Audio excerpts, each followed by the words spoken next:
Hey, welcome back. We are here for another exciting threat briefing. It is Halloween week, so we have some excellent MySpace gifts in this deck. In fact, I would say this is probably my favorite time of the year, not because of Halloween and candy and taking the kids trick-or-treating. It's because I always get to go deep into the 1990s MySpace gifts and throw them up on the screen for all of you. Without any further ado, let's get rocking here.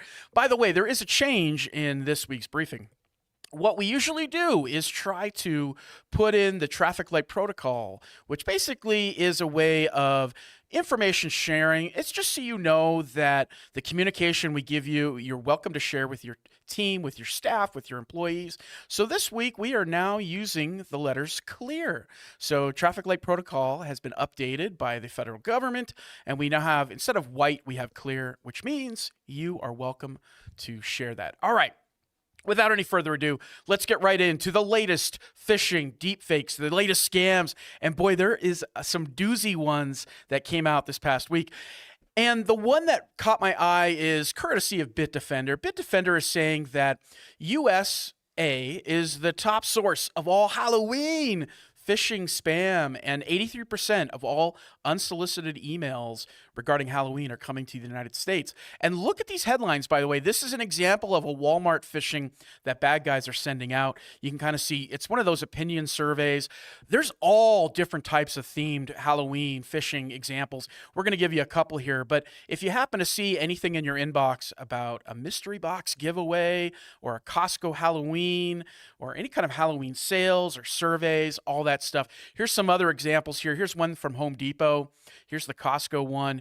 Aldi's, we don't even have Aldi's out here in the West Coast, here in Utah, which is where we're based. But I love this Aldi's one, a $500 gift card. That would buy you a lot of candy at Aldi's. All right, so there you have it, some phishing examples to share with your employees and staff. Eventbrite. A lot of people love Eventbrite, and they are used. Well, the bad guys now are starting to gravitate towards setting up accounts on behalf of companies and then creating events. And then what they'll do is they'll send out a phishing announcement, and it looks like it's coming from Eventbrite. So it passes through your secure email gateway, because these emails they are actually coming through Eventbrite. They're just set up, fake companies, real companies set up by the bad guy.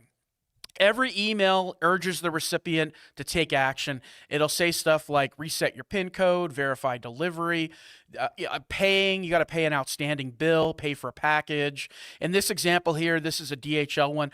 I believe that most of this stuff is originating right now and hitting the country of Australia. So attacks have increased 25% week over week since July, as far as I understand it. So you have a huge doorway here with Eventbrite. Just an awareness, let your employees know, let your staff know, Eventbrite is not your best friend right now. All right, what else is going on in the world of phishing?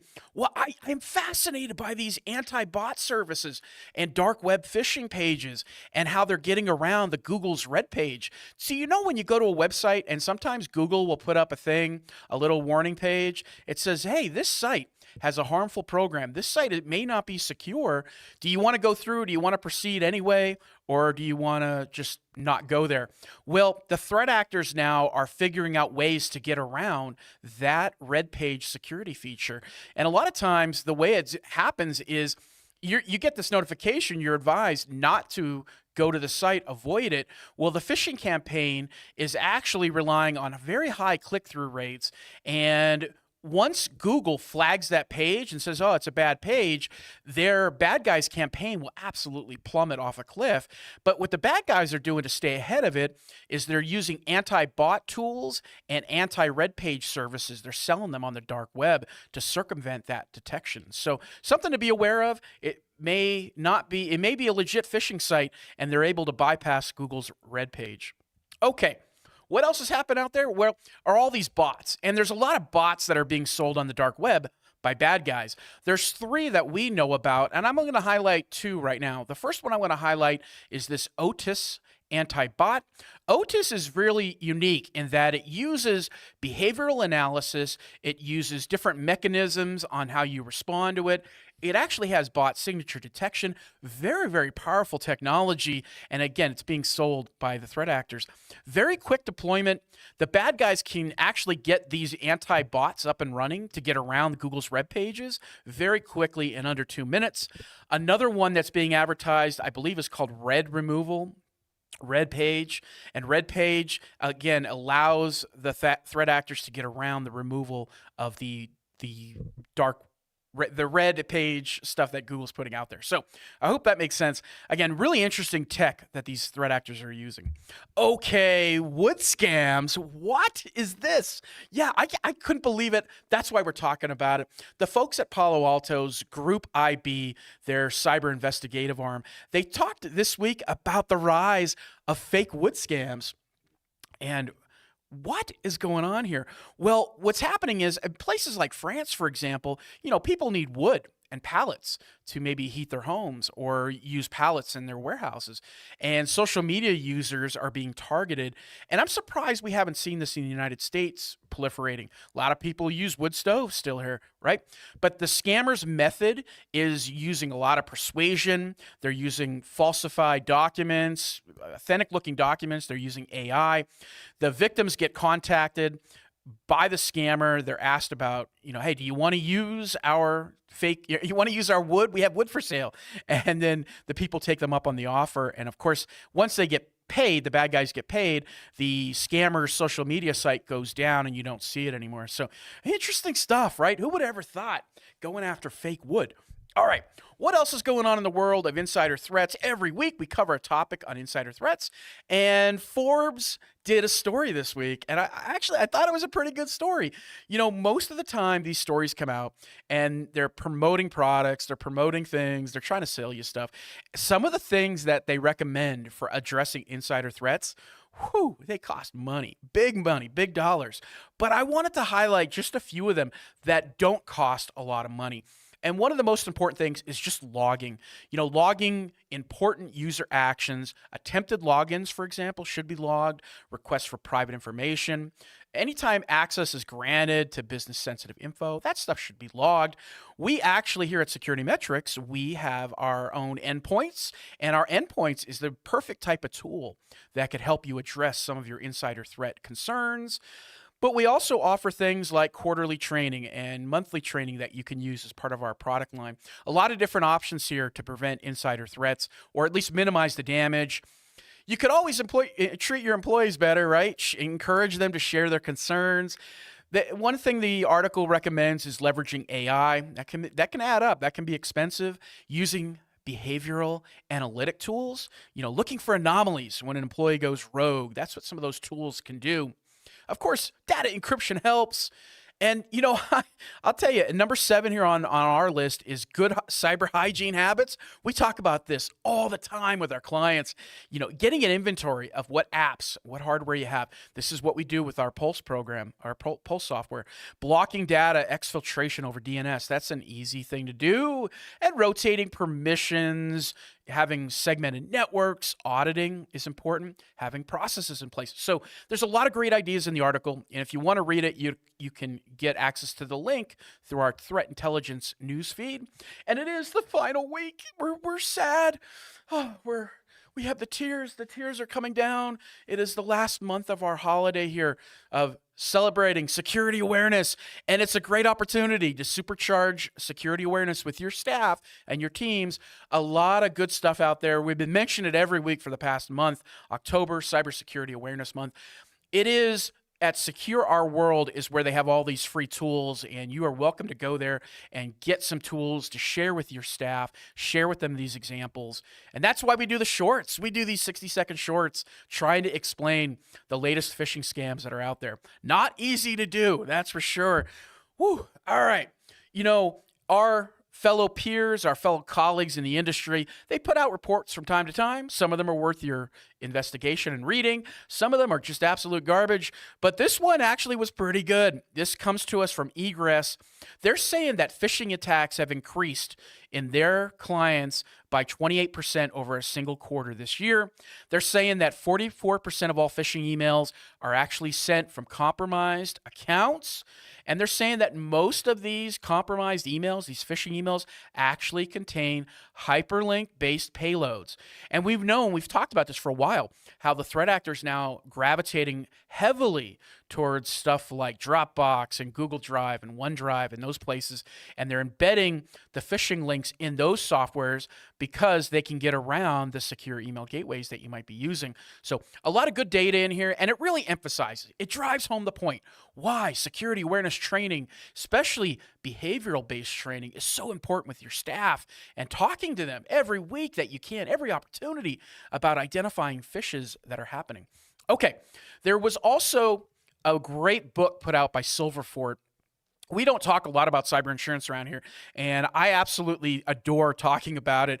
It's such an interesting topic. It's interesting for a lot of reasons. Number one, because a lot of small businesses, they have a misconception. Well, I have cyber insurance. It's part of my business insurance, and I'm covered for $25,000. And what they don't realize is when they do get breached and their coverage gets denied, why does that happen? And a lot of reasons it happens is because you don't do the cyber hygiene stuff that your insurance carrier requires of you, turning on things like MFA. So Silverfort, they put out a great report about how to evaluate cyber insurance, how to know what MFA you need to have turned on, what's allowed. They have a checklist in this thing, and it's pretty good, darn good. So good job, Silverfort. Shout out to y'all. All right. We do mention this. If you'd like the links, if you would like to see these phishing examples and share them with your staff, you can subscribe to our threat intelligence news feed. We'll include the link here in the bottom of the YouTube program for you all to have. All right. What's going on in the world of e-skimming? I mentioned last week, every week we do this. We take 2 minutes, 3 minutes, and we cover a topic. We try to go a little bit in depth. This week, so glad to have joining us Shane Romwell from our Shopping Cart Monitor team, our Shopping Cart Inspect team. He's a really smart guy. We have a lot of smart people here at SecurityMetrics, and I'm so grateful, Shane, for joining us. Are you there? Oh, man. And you know what? You and I, we Shopping Cart Inspect, our products here. But I think we should take a quick brief moment and just kind of explain to the audience what the heck we're talking about here. And Shane, what I try to do to them how this works in ways they may understand. So for many clients out there, they might have heard of the term of a gas pump skimmer. You go to the gas pump and there is a little overlay over top of the credit card machine. Well, threat actors have pivoted from not just doing gas pump skimmers to now doing things called digital skimmers. There's a lot of names for this, isn't there, Shane? It's not just called digital skimmers. E-skimming, mage cart attacks. Yeah, there's lots of different things. Form jacking, JavaScript attacks, mage cart. Yeah. So we're going to take a brief moment now to try to describe this to you. So a digital skimmer, how would you describe it, Shane, if you had to come up with a way of explaining it simply? Yeah, a digital skimmer, think of it as just a little bit of extra code that is added to a file that you're going to load into your website. And when you think about your browser and the payment page, it's really a culmination of all the JavaScript files, the CSS files, all coming together to present the browser that you have. And so say one of those files has been compromised by an attacker, by a third party, and there's a little bit of extra code that's similar to a physical device that someone adds onto the physical credit card machine. That code can then manipulate the DOM, the browser that you're clicking and interacting with, and then skim or exfiltrate that credit card data because of that extra code that you've introduced into your environment. Now, let's try to explain this even simpler. And I want the audience to understand that the primary threat actor that is involved in this is called mage cart. There's actually 7 different flavors of mage cart. They all have different tactics and techniques and ways that they infiltrate shopping cart. But what's fascinating is this form jacking threat. And form jacking, there's 63 different families of form jacking. So there's a wide space here of types of attacks and tactics and everything, which we don't have time to cover today in this short 2 minutes of learning. But what we want you to take away with is understand this. It's a growing threat. It's one of those type of threats where we know from Verizon DBIR report, there's over 5,000 of these being installed per day. There might be even more now. Once infected, typically a business takes about 20 to 30 days, 43 days to remove the infection. And we know that thanks to SANSEC that there's an average of about 29.6 malware signatures related to MageCart every day that's added to the search engine. So huge deal, and it's skyrocketing. And we know that Recorded Future, I mentioned this in last week's briefing, how Recorded Future is saying skyrocketing, MageCart infections 103% in just 6 months. So it's not going away anytime soon, folks.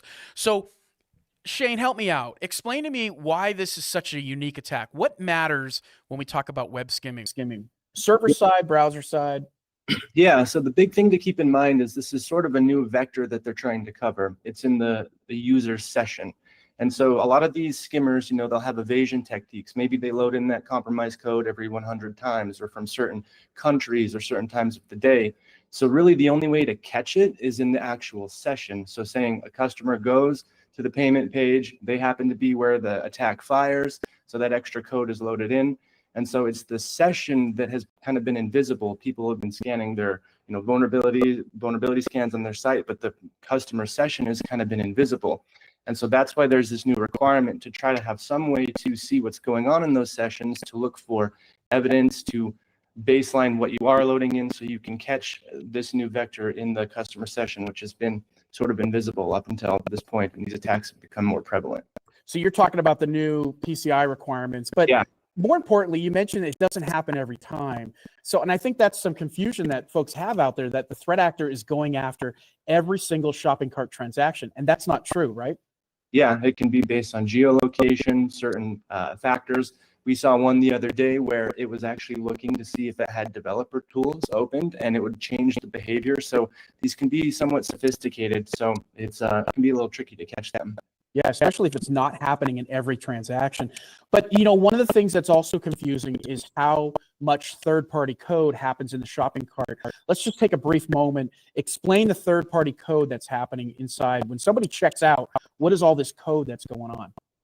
Yeah, I like to think of it as maybe 3 sources of code. You have your own source code that you have on your servers. You have any kind of platform that you are hosting your website on, if it's on Magento or whatnot.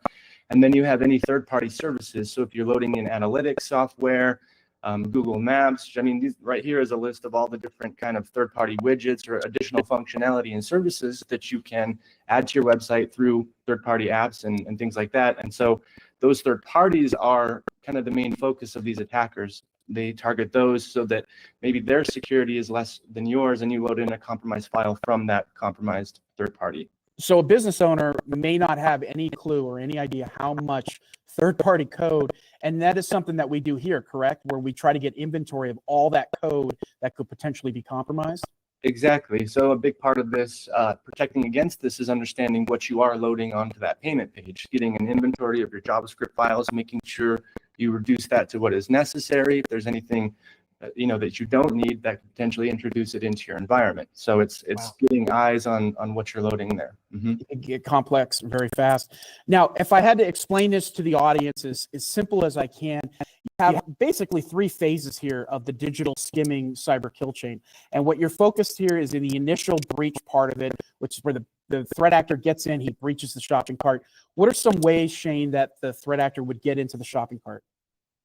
Well, so this breach and inject part, a lot of these times they're not even happening on your environment. Remember, they're targeting the third parties. And so a lot of this phase is kind of happening elsewhere. They can, classic things like phishing and however they get credentials, admin credentials, however they compromise that third party. It's the same techniques that we've talked about, but now it's someone else. And now that they've been compromised, the skimming happens on your server when you load in that compromised file from them.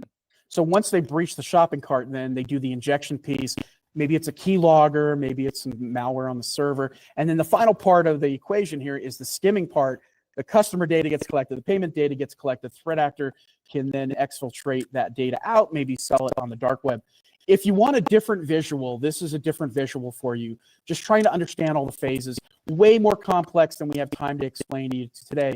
But you can go back and kind of read explaining all the different phases, pre-compromise, compromise, and post-compromise. And the reality is, the longer that this stuff goes undetected in the shopping cart, the more costs it is to contain it, the more remediation, your brand damage for your business brand, that all that stuff can keep adding up. So what I want to make sure you guys understand is what we do on SecurityMetrics side of the house. And this is where we have these two products, Shopping Cart Inspect, Shopping Cart Monitor. Can you take a brief moment, Shane, and just explain, because people are wondering, what's the difference between Inspect and Monitor? Yeah, so Shopping Cart Inspect is a one-time cyber forensics analysis of your e-commerce checkout. So we have a professional person, forensics analyst, that will go through and do a deep dive into your shopping cart, and he will look for any vulnerabilities in the JavaScript. They'll rank your vulnerabilities based on the CVSS scale. They'll identify any malicious JavaScripts. They can also find actual indicators of compromise, but they also find vulnerabilities where you could be affected by this in the future. They'll provide you a list of the third-party domains, like we talked about, that they're interacting, and inventory of your script, and then also remediation techniques. But the main difference is that it's a one-time deep dive manual inspection by a forensics analyst.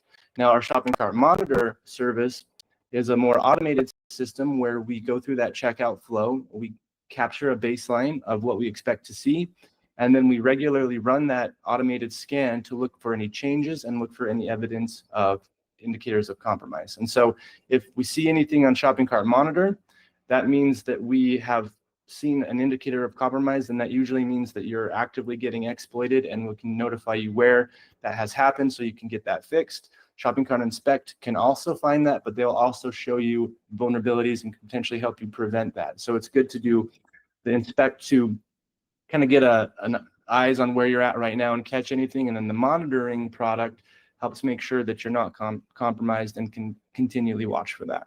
Shane, thank you for joining us. We always appreciate it. Amazing piece of technology and this new growing threat vector. Okay, we have a couple other things to talk about too. Next week, it's holiday shopping time, right? You know, most people, 48%, more than half of the United States, does all their holiday shopping in this month of November. And we're going to spend some time on identifying some of the latest shopping scams that are going on out there. I hope you'll join us for next week's briefing.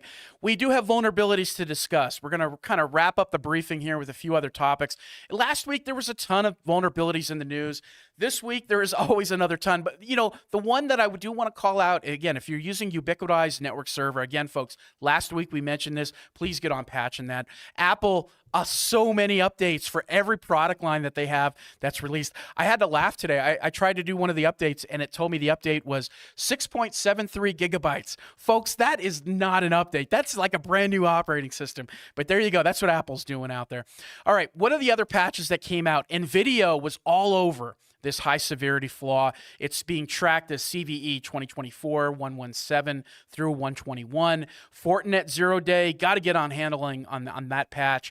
The down date attack, reverting the patched PCs to a vulnerable state, is absolutely fascinating with Windows 11. Cisco did put out a patch this week, and the Samsung Galaxy S24 phone was hatched at the Pwn to Own in Ireland this past week. Unbelievable. All right. There's some case studies, and we always want to share something that happened that we learned from on supporting our clients with our Pulse platform here. Let's see here. Is Charles on the line? Charles, can you join us? Yeah, definitely. So this is a use case we were looking at where we found a device was communicating with malicious agents. And when we looked further, we found that it was coming from the Microsoft Edge program. Further deep dive into that, we found that it was a malicious plugin that had been installed and was communicating with these attackers' locations and potentially exfiltrating data. So, wow, tough. Where does that happen in the kill chain? Yeah, so it can be between command and control and actions on intent. It depends on whether or not data has been exfiltrated, but definitely very far into the chain and a major concern. Thank you, Charles. And this really, again, shows how wonderful our tools do work. Our endpoint software that we offer our customers, it genuinely can help prevent data exfiltration. Okay, what else is going on in the world? Well, this is my Louis C.K. Black moment here where I just vent and we just get it off our shoulders. Oh man, the Delta thing with the CrowdStrike thing and it's such a mess. But here it is, Delta now suing CrowdStrike, software update. Remember that big outages they had? 1.3 million customers stranded. Delta lost more than $500 million. I'm fascinated about how this is going to end. How does this play out in the courts? Is Delta to blame for having a bad IT staff and maybe not doing the right thing? Or is CrowdStrike to blame for pushing out a bad update? Or, how does it world? How does the world burn? We're going to find out as the world burns. What else is going on? Well, the cybersecurity officials talking about the election. That's coming up this next week. And of course, a lot of just crazy election news, deep fakes going on, chaos, mass confusion. Well, the one video that was in the news this past week was from Pennsylvania, Bucks County, Pennsylvania. I've included the link to the YouTube video of this. So apparently, we think Russian threat actors were behind this, and they put out this video. The ballots don't even match what the ballots look like in Bucks County, but here they are ripping up the ballots, and folks are getting upset that Bucks County election officials were allegedly ripping up the ballots. Again, it's a great video to watch. It really shows you the power of these election fake videos. What else has happened in the world? Well, Change Healthcare back in the news. 100 million people. It's officially confirmed that this Change Healthcare ransomware attack that happened back in February now has over 100 million people wrapped up in it. Unbelievable. It's interesting too how this thing played out and all the little details in there. Threat actor gets in for 9 days. They move laterally. They exfiltrate the patient data, and then they file encrypt the ransomware. What else is going on? Well, there were some breaches in the news. France, a lot of ISPs now, internet service providers, are getting popped by the threat actor. And we know that because we keep hearing stories over and over again about these ISPs getting popped. 19 million caught up in that breach. Do you guys use any of these Texas insurance companies? Liberty Bankers, we're talking about American Monumental, Perlin, American Benefit Life. All of them are caught up. 800,000 people nationwide in this Texas breach. Everything is bigger in Texas, including the breaches. What else is going on? The Long Island Plastic Surgery Group. I will say this. Why am I calling this breach out? Out of all the breaches to talk about, 13 different plastic surgery practices across New York. What I thought was interesting about this is how long it took them. So threat actor gets in January 4th through January 8th. It took these people for the file review to get done until September 15th. But what's interesting too is how the bad guys, there's again lack of chivalry. The Radar Threat Group was behind this. They claimed responsibility, and they said that they did it in conjunction with the ALPHV group, and they're saying that ALPHV, Alpha Group, they collected the ransom and never paid the Radar Threat Group. So the Radar Threat Group came in and said, well, we're going to demand our own ransom demand, and we're going to publish the stolen data. The Long Island plastic surgery people said, well, we already paid the ransom. We're not going to pay to two different threat groups. Fascinating stuff. Oh, man. Marysville, this is something, it always breaks our heart here when you talk about a high school, middle school, an entire K through 12 not able to have classes, student data exfiltrated, grades exfiltrated. We're still waiting on attribution. We're still waiting on how the threat actor got in. But I thought it was interesting. The person they interviewed, I'm a little concerned because the internet is a very, very unsafe place. That was a parent being interviewed. Okay, and that's what Pulse does. Our Pulse platform, we help protect K through 12 schools. There's some other cyber news going on, though, as we wrap it up here. Finally, oh man, I know, good news, right? Finally, some good news. Redline and Meta info stealers were disrupted by law enforcement. This was a pretty big operation. 6 different law enforcement agencies across 6 different countries were working together. There is a story on who the threat actor was, and they're trying to arrest this guy, but of course he's in Russia. They're not going to get him anytime soon. But that is happening. LinkedIn fined 335 euros. That's a lot. If you translate that with the current exchange rate, that's about 335 million. And oh, by the way, you know how much GDPR fines have gone up? Here's your top 10 ranking, folks. Whoa. Meta, Yeah, I think they need some help. Look at that. Meta on the list, 1.13 billion, 443 million, 426 million. By the way, that's US dollars. They're on the list again at 290 million, 246 million, and 101 million. That's a lot of money to be spending on fines. And that's what we do here at SecurityMetrics, help companies avoid fines with our GDPR defense program. Give us a ring, Meta. That's what you should be doing. You should be calling up SecurityMetrics right now. Oh, man. Our developers that join us every week on this call, but I saw this and I thought this was cool. Guru helping developers reverse engineer a platform's API, and it generates integration code. I thought this was a pretty cool tool that is on GitHub right now. And of course, we wrap it up with AI news that caught our attention. Jailbreaking ChatGPT with emojis? There's no way. Apparently it's so. Say it ain't so, man. Google CEO says more than a quarter of their company's new code is now generated by AI. Wow, I can't wait to see how this story ends too. All right, and I think that is it. By the way, join us next week, folks. Holiday shopping scams. We're gonna cover the best ones out there. And as always, if you want the links are in the Threat Intelligence news feed. You can sign up for that on our site. And again, thank you for joining us. And by the way, if you come to my house for Halloween, I'm giving out, remember, 1 pierogi, folks, 1 pierogi per child. Don't take 2, not like last year. All right. Have a good one, folks. Happy Halloween.